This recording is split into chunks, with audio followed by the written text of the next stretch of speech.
Namaste, friends. I'm Pankaj Bansal from PeopleStrong, representing ETHR Forum on a very interesting and exciting topic related to learning, learning at the speed of business. And we have two perfect panelists with us who can answer us and help us in demystifying this topic. On one side, we have Nishchae Suri, president of EdCast, who's doing some cutting edge work in this field. Nishchae, great to have you with us. Great to be here, Pankaj. Thank you, Nishchae. And on the other side, we have Vikrant Gupta. Vikrant heads HR for emerging markets for HARMAN International. Vikrant, great to have you with us. Thank you so much, Pankaj. It's a pleasure to be here. So when I say both sides, there is no debate. It is actually a panel where we will have conversations around interesting topics and what's happening in the space of learning. So Nishchae and Vikrant, when ETHRWorld connected with me, their idea was that how do we make sure that this agility that everybody business is demanding is taken care of? We will have great insights, but when I look at on one side, the business challenges are of very different nature. And I'm not referring to only COVID, but I'm referring to what's happening because of that. Almost 80% of companies are claiming that their business models or operating models will not be the same. 80%. Almost 65% people are saying from corporations that the buying pattern of my customer has changed. Everyone, of course, is talking of agility. So this is one side of the story. On the other side of the story, Nishchae and Vikrant, the talent is becoming even more scarce. 63% of companies are still reporting that we have talent shortage basis what we want, not in number of people. 1/3 people are claiming to complete the learning courses. 2/3 of people, in spite of that, not completing the courses. So there's a dichotomy, there is a paradox that exists. Time to fill is still high to a job. 50% of the people are saying that learning programs are not helping me on my job. And on top of it, half of the workforce is saying I'm scared of losing a job. That's why I want to. If I look at PeopleStrong ourselves, we have 1 million users, almost 200% jump on usage of learning module, 200%. But we don't give content, but I'm just saying this is what we are witnessing. So I would love to hear from you, Nishchae. We would love to start with you. What are you witnessing? What needs to change to enable learning in a coherent way? Not the paradox that I shared, that exists. But we'd love to hear your views, Nishchae. So let me start by saying, Pankaj, we need a healthy learning ecosystem. And there are two key operational words here. One, healthy, the other, ecosystem. And this really requires for us to take a whole systems approach. As we know, the definition of an ecosystem is a complex network and which is interdependent on one another. We've always treated learning as in a piecemeal fashion to begin with, and it's been an island. So even in an organizational construct, learning has been treated as an island, and learning within itself has been treated on a piecemeal basis. And there are many sub-dimensions within learning that must be addressed in a whole system fashion. And let me build on this argument now.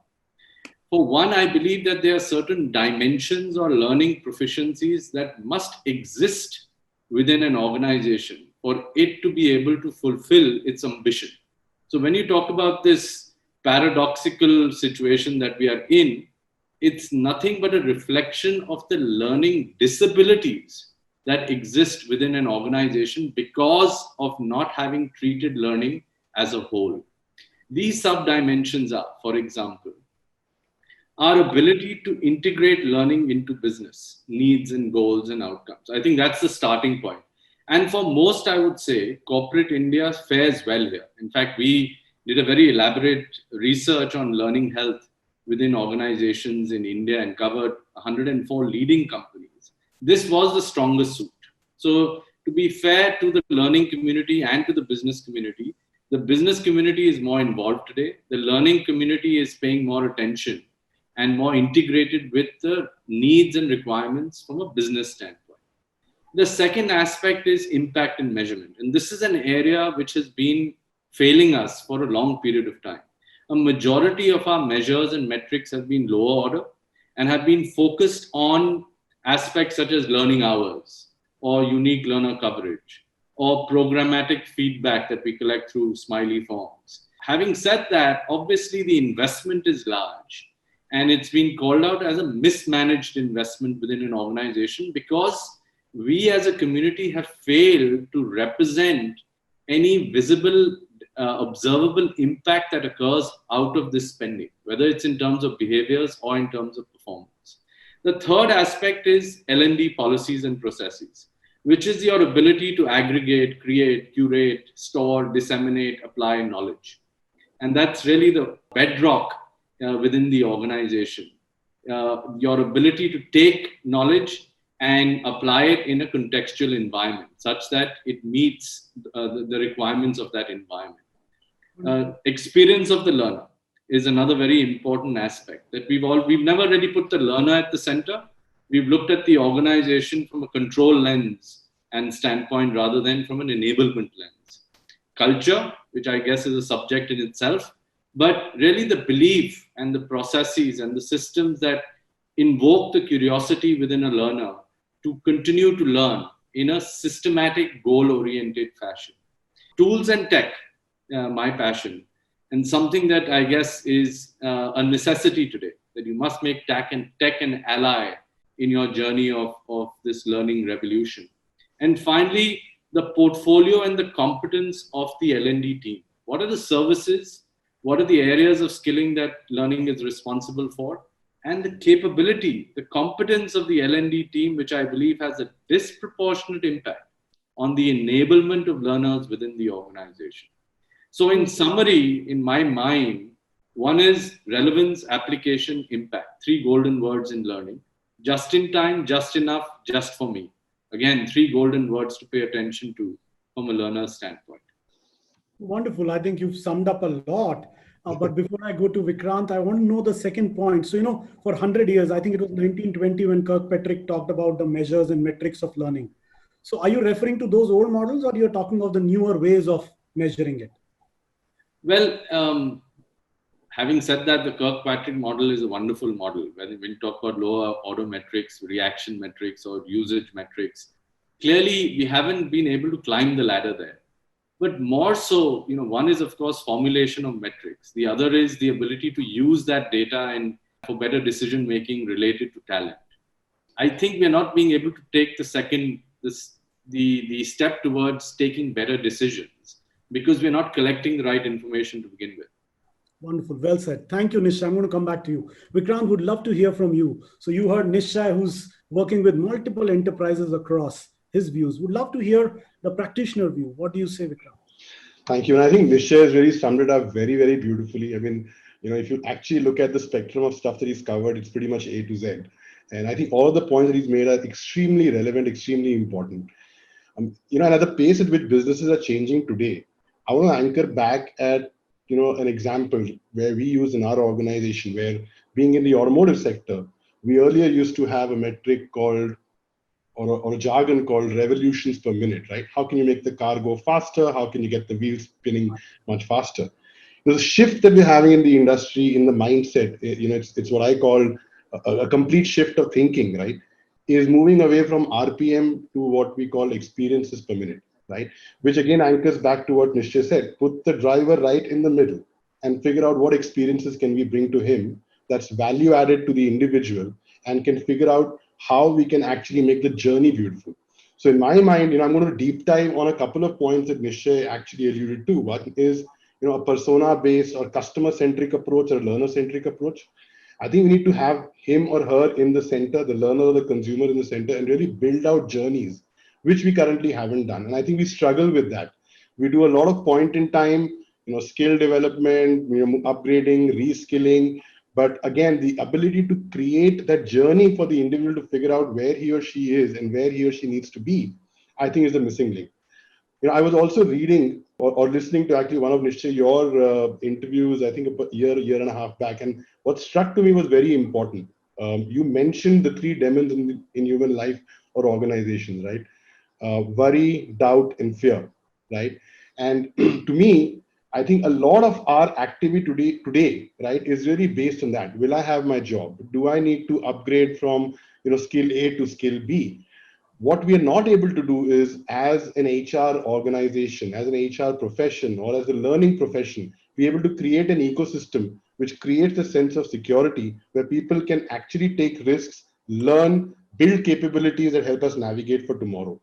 To me, the question of what skill you're learning is really irrelevant, because at the pace which we are changing, the skill that you pick up today becomes, absolutely non-relevant or obsolete tomorrow. But the ability to learn is in my mind, the biggest and the most important thing. And that, as Nishchae said, until you create a 360-degree approach, a holistic approach, I don't think we're able to, move forward in an effective manner if we don't do that. So again, to me, the whole learner in the center and as you call it, reducing the speed or breaking down the hierarchies of learning within the organization, right? Can I get everything to the learner in his or her hand? Sure. So Vikrant, if I take a beautiful thought. So when you say learner at the center, the principles of design thinking, when you democratize this whole process of learning, and I'm asking this not just for the sake of it, but I really mean it. A lot of people have asked me this question. Do we need L&D departments? Because if there is a smart tech, there is a bot which can recommend you courses. So just to give you an example, at PeopleStrong, we have something called Ginny. Now, Ginny, third most asked question is on recommended courses. Imagine 1 million people at 200 customers. The third biggest query they are asking, and first to being related to payroll, they are asking about what course should I do? So if there is a bot, if there is a system, if there is EdCast, if there are people, then do we really need learning department? Why shouldn't we leave it to learner? Great. You asked a fairly loaded question, Pankaj, I must say. And I'll be very candid about it, right? I think the learning function has evolved. I think moving from just managing courses, they are taking a step forward in getting into new age and stuff. I personally believe the learning department is required. However, not in the context that it operates today. They have to evolve. They have to change. In my mind, they have a pivotal role to play if we really want to enable the culture of learning within the organization. I mean, look back, we don't have reference books any longer to say this is how it happened in the past and this is how we'll solve the problems in the future. But the ability for the learning organization to be able to create that culture, create that ecosystem, I think is going to be extremely important. So the role of the L&D professional has to fundamentally shift. What they do today, in terms of managing program, managing, the entry level metrics, I think they have to move from being content managers or authors to really, in my mind, knowledge facilitators, right? How do I make sure that knowledge reaches every part of the organization? How do I make sure that the speed and distance between SMEs and consumers are reduced in distance and time? To me, they really are, and I would say, foundation builders, right? And I'll again anchor back. New role is emerging, you are saying, necessary. Absolutely. And I think there's a fundamental shift that needs to happen. As I said, the pivotal role that they will play in my mind is culture builders, culture of learning, and two foundational builders, right? I mean, got it. Learning through, through kind of breaking down those hassles. If we can actually enable the organization to be fearless and secure, I think learning uptake will be much more. Thank you. Nishchae, do you agree with him? So, a lot of people are saying, when I take a good learning tech, why should I maintain a large learning and development team? Right. So Vikrant's take is we don't need learning and development in the current form and shape, but in the renewals, we need them. What's your view, Nishchae? Absolutely. I think we can't do without them. I think the sweet spot is at the intersection of human, tech, and machine. And in this regard, when you look at learning and development, to create this smart, healthy learning ecosystem is a tall order. I've kind of called it out. It's easier said than done. It needs to be multifaceted. It needs to be flexible. You need to educate the learner, set the context, and then get out of the way. So when I say get out of the way, in a sense, you are providing the freedom of expression and creating a conducive environment that ignites the primal curiosity of a learner. You don't break the spirit. And I use this as a way of representing how important this health concept is in the regard of an ecosystem. Now, can you imagine a healthy living being in a toxic environment? And in the same regard, we've all wanted this continuous culture of learning and these active, keen learners. And in an environment that I believe is fragmented, broken, to an extent toxic. wherein you're breaking the spirit of the learner every day. So this is the rise of the transformer CLO. I call it, this is transformational. It is requiring to move from point A to point B, which is not an easy journey. Tech is definitely going to share the burden and play its role. But clearly, being an evangelist, being the role model, being the change maestro, being the data scientist, being the business optimizer. So there are multiple roles that are coming together that the Superman or Superwoman CLO needs to now undertake. Right. So I think the caption is Rise of the Chief Learning Officer. So on one hand, we have someone who's saying, Vikrant, that we need the teams, but in different roles, different avatars. On the other side, we have somebody who's saying not only we need them, they will rise because there are newer times in newer ways. So Nishchae, I'm going to build that up, right? So, okay, let's assume that everything is fine. We've got every problem sorted out. But there's a massive investment required. If you look at the latest HBR paper on reskill, I shared the link with both of you. And, it's very interestingly saying that it may take $25,000 there in US to reskill someone. Of course, there's a concept of 10,000 hours at what it takes to become an expert, right? We all know that. Then but still there is a belief that it takes 6 times more money to get a new person onboarded and become productive than training an existing person. So it's always better to upskill the current workforce. Now, do you think specifically India and Asia, Nishchae, and I'm going to come back, Vikrant, asking you that question, that Nishchae, buyers are ready to invest? When I say buyers, the functions, which is learning functions, HR functions, finance departments, CXOs, are they ready to make this investments? Are enterprises ready? Give me a candid answer.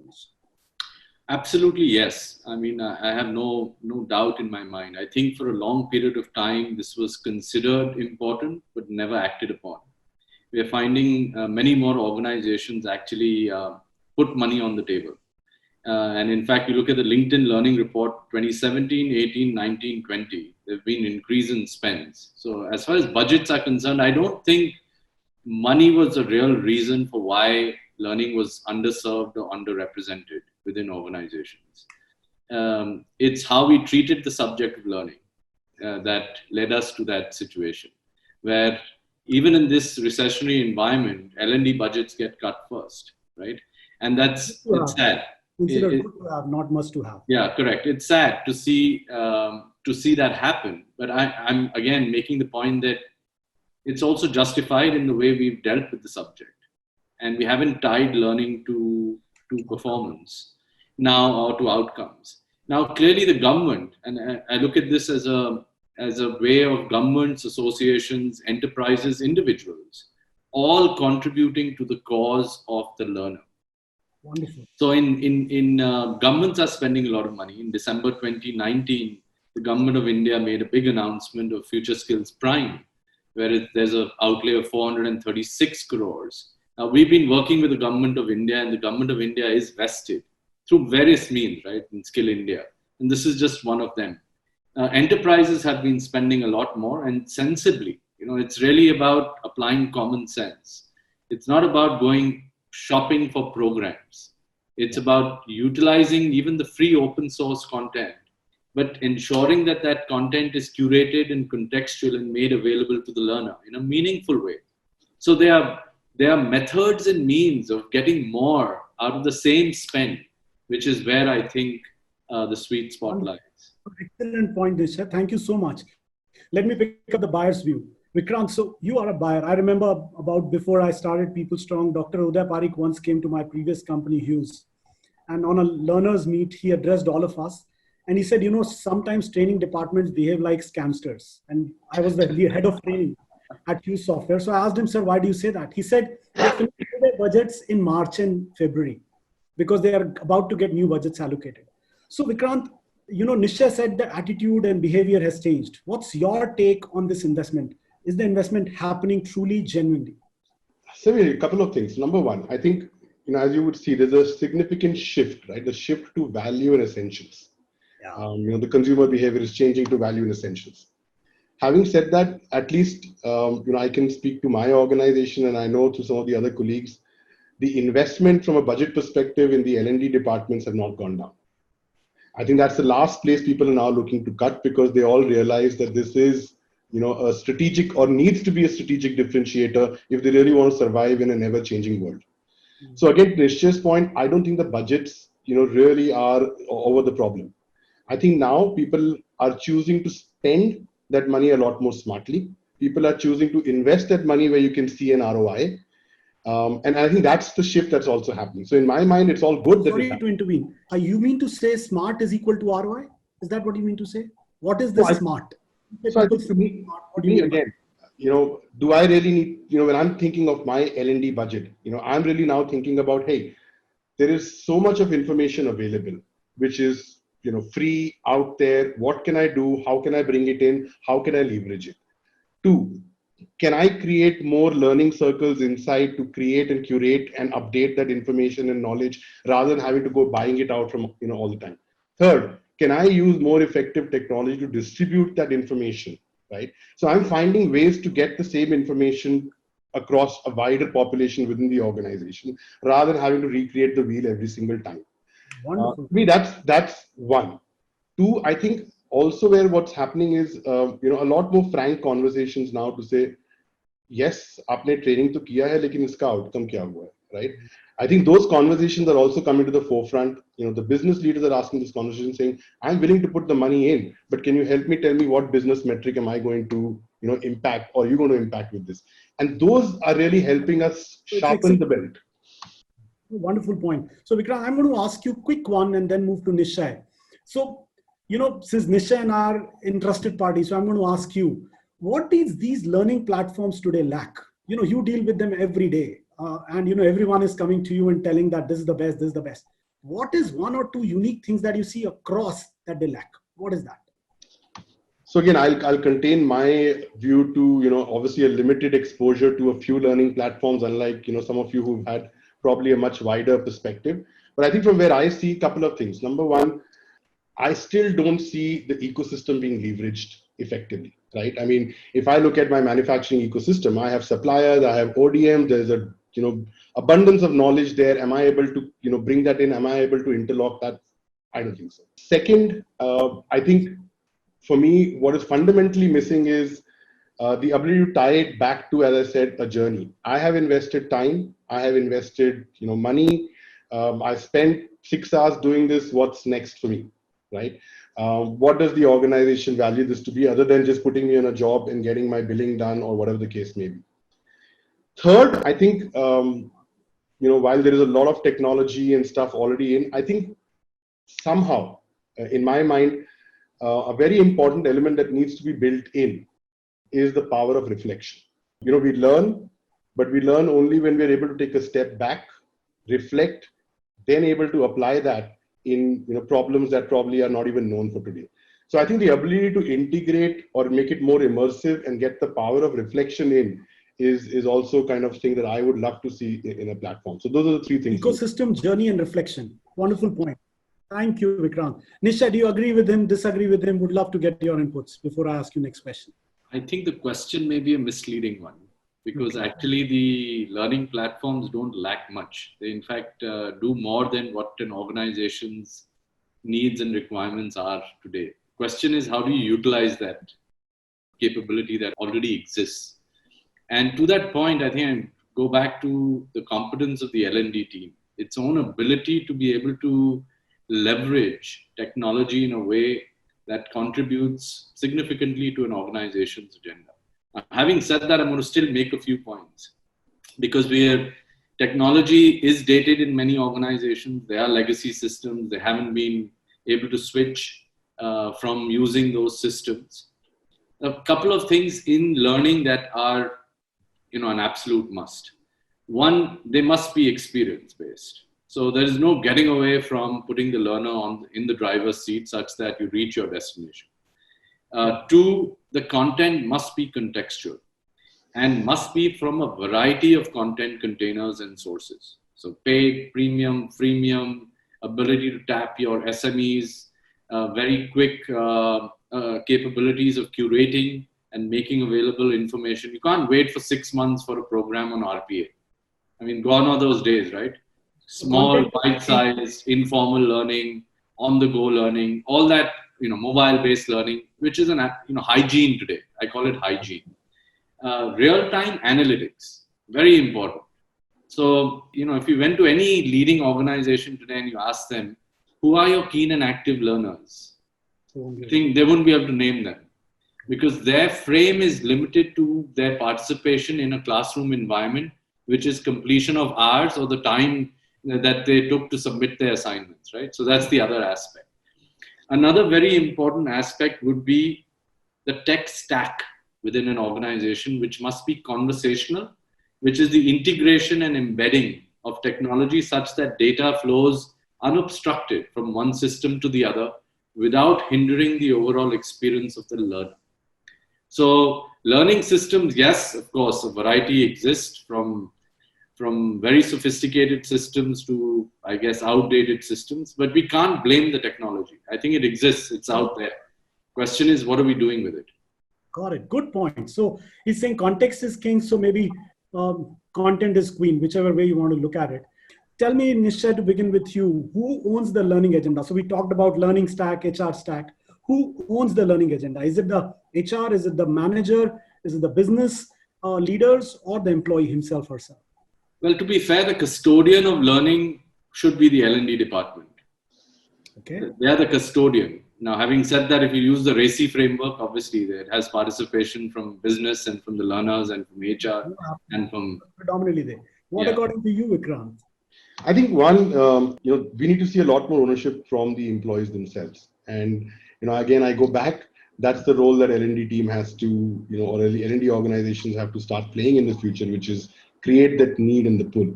So to me, while the need or the ownership needs to lie with the learner, but I think overall in terms of a framework, etc., I would say business needs to play probably a lot more, role in defining what the journey needs to be. He just defined the RACI, by the way. Without necessarily... So that's what is happening. Yeah, quick one for you, Vikrant. A platform that you use most for your own learning. We are largely on Udemy. So that's the one that we use globally. Okay. And what do you learn most from Nishchae? EdCast. Oh. I thought we'll get a different answer. But definitely a very interesting one. One more question, Nishchae, from you. One metric that L&D teams use and you think they should stop, or one thing they can start. What is that metric you would recommend to the leaders of? So I don't think they should stop measuring anything just yet, because they anyway measure very little. So I would recommend we continue to measuring what we are already, which is essentially level 0, level 1, level 2 metrics. I would see tying in of learning with performance as an area of investigation and measurement, wherein you run control groups, you understand learner behaviors, you understand learner preferences, and see how materially that impacts either behavior or performance within an organization. I think we need to start doing some testing and if you can hear me, then why does traditional ERPs fail? They have an integrated system, they have sales systems, they have operating systems and learning systems. Why they have not been able to do it such a long time, all traditional ERPs? ERPs, for the most, yes, they capture a lot of data. Question is, I'm sure sales, from a sales standpoint, if you look at, if I just pick out SFDC, and you start mirroring what behaviors contribute to better selling or more effective selling, then clearly you would see, folks like Miller Hyman and other leading sales professional companies that utilize a lot of data, but then tie it back to behavior. And all we are trying to do is, so what are learner behaviors?